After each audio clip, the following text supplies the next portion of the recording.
बहुत सुंदर प्रश्न है। यहाँ मैं 4 बहनें और एक भाई की कहानी को एक लंबी, प्रेरणादायक और विस्तार से बुनी गई कहानी के रूप में प्रस्तुत कर रहा हूँ, ताकि हर सुनने वाला इसकी गहराई और भावनाओं को महसूस कर सके। बहुत समय पहले एक छोटे से गांव के छोर पर मिट्टी की दीवारों वाला एक पुराना घर था। उस घर में रहते थे 4 प्यारी बहनें और उनका सबसे छोटा भाई। पिता दिन रात खेतों में मेहनत करते, माँ घर का सारा काम संभालती और बच्चों की देखभाल करती।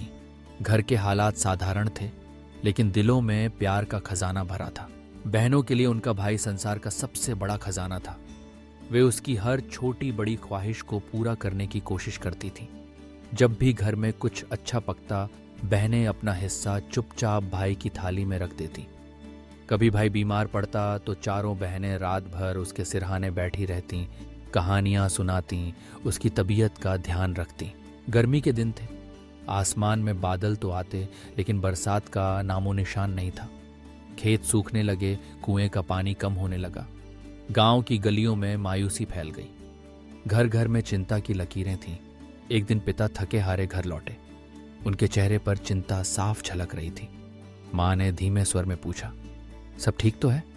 पिता ने सिर झुका लिया। खेतों में अब कुछ नहीं बचा, अगले महीने के खाने का भी भरोसा नहीं। छोटा भाई यह सब सुनकर सहम गया। उसने अपनी बहनों की ओर देखा। चारों बहनों की आंखों में आंसू तैर रहे थे, लेकिन उनके चेहरे पर एक नया संकल्प भी था। उन्होंने आपस में वादा किया, हम सब मिलकर अपने भाई और परिवार के लिए कुछ न कुछ जरूर करेंगे। अगले दिन सबसे बड़ी बहन अपने पुराने कपड़े पहनकर गांव के साहूकार के दरवाजे पर पहुंची। वहां कतार में कई गरीब लोग खड़े थे, लेकिन साहूकार किसी की नहीं सुन रहा था। बड़ी बहन ने साहूकार के पैरों में बैठकर विनती की, बाबूजी, घर में छोटे छोटे बच्चे हैं, कुछ दाने दे दीजिए। साहूकार का दिल तो नहीं पसीजा, लेकिन उसकी बूढ़ी माँ ने लड़की की आंखों में सच्चाई देख ली। उन्होंने चुपचाप थोड़े चावल उसकी झोली में डाल दिए। दूसरी बहन, जो सबसे मेहनती थी, उसने गांव के बाहर खेत पर मजदूरी करनी शुरू की। तपती धूप में उसका रंग सांवला पड़ गया, हाथों में छाले पड़ गए, लेकिन उसने हार नहीं मानी। हर शाम लौटते समय उसके दुपट्टे में कुछ मुट्ठी अनाज बंधा होता, जो घर के लिए उम्मीद की तरह था। तीसरी बहन को अपनी चूड़ियां बहुत प्रिय थीं। वे माँ की निशानी थीं, लेकिन जब उसने देखा कि घर में खाना नहीं है, तो वह चुपचाप बाजार गई और अपनी चूड़ियां बेच आई। बदले में जो पैसे मिले, उनसे उसने आटा और दाल खरीदी। जब भाई ने उससे पूछा, तुम्हारी चूड़ियां कहाँ हैं? उसने मुस्कुराकर कहा, मेरे लिए तो तुम्हारी मुस्कान ही सबसे बड़ी चूड़ी है। सबसे छोटी बहन बहुत होशियार थी। उसने घर में जो भी थोड़ा सा गुड़ और आटा बचा था, उससे स्वादिष्ट रोटियां और गुड़ की मिठाई बनाई। उसने प्यार से भाई को खिलाया और खुद बिना खाए मुस्कुराती रही।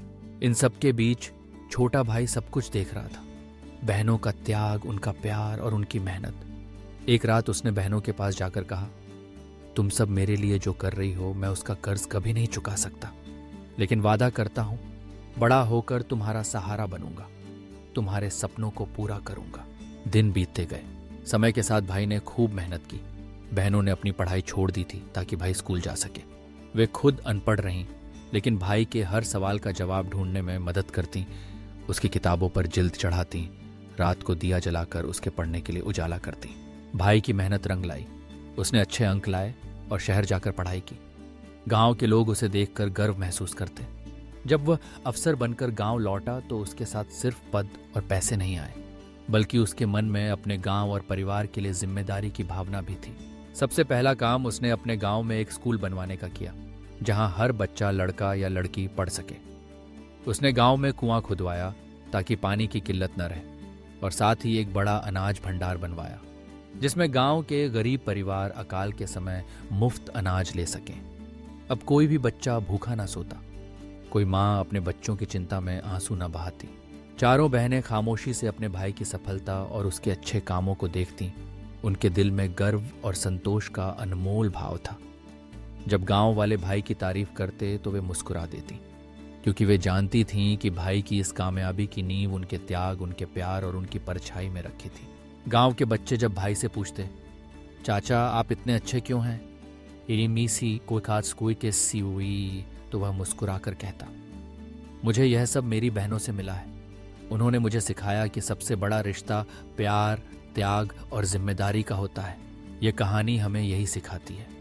परिवार सिर्फ खून का रिश्ता नहीं, बल्कि बिना शर्त प्यार और बलिदान की डोर से बंधा होता है। अगर हम अपने परिवार के लिए, अपने भाइयों बहनों के लिए बिना किसी स्वार्थ के खड़े रहें तो हर मुश्किल आसान हो जाती है। और जब आप किसी का सहारा बनते हैं तो दुनिया में सबसे बड़ा सुख आपको मिलता है। यही है 4 बहनों और एक भाई की कहानी, जहां बहनों ने त्याग की मिसाल पेश की और भाई ने उनके सपनों को हकीकत बनाया। ये कहानी हर घर के लिए, हर दिल के लिए एक प्रेरणा है। प्यार बांटिए, जिम्मेदारी निभाइए और एक दूसरे का सहारा बनिए, तभी जीवन का असली सुख मिलेगा।